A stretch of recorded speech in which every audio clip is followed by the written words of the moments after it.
Halo, assalamualaikum teman-teman semua. Selamat datang di SB Channel. Nah, video kali ini saya akan memberikan tutor bagaimana cara membuat kopi hitam hanya dengan 4 langkah saja. Mudah, praktis, dan gak ribet. Sebelum lanjut ke videonya, buat kalian yang baru pertama kali menemukan channel ini, silahkan subscribe, like videonya, dan aktifkan tombol loncengnya supaya kalian tidak tertinggal video-video berikutnya. Oke, kita lanjut ke videonya. Oke, langkah pertama, kalian siapkan panci dan isikan air secukupnya.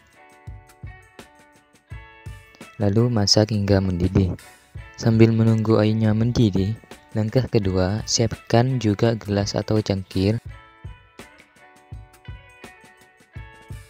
Tuangkan bubuk kopi dan gula secukupnya.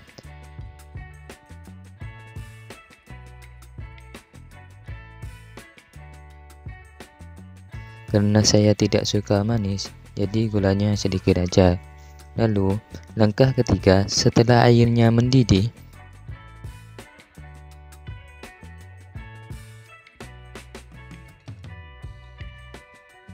kemudian tuangkan air tersebut ke dalam gelas atau cangkir yang sudah berisikan bubuk kopi dan gula.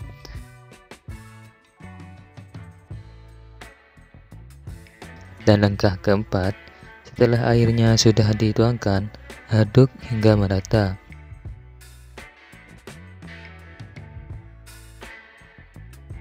Kopi pun sudah jadi dan bisa dinikmati. Itu saja teman-teman untuk videonya ya. Bagaimana cara membuat kopi hitam hanya dengan 4 langkah saja. Semoga video yang saya buat ini bermanfaat buat kalian semua dan sampai jumpa di video berikutnya. Terima kasih, sekian dan wassalam.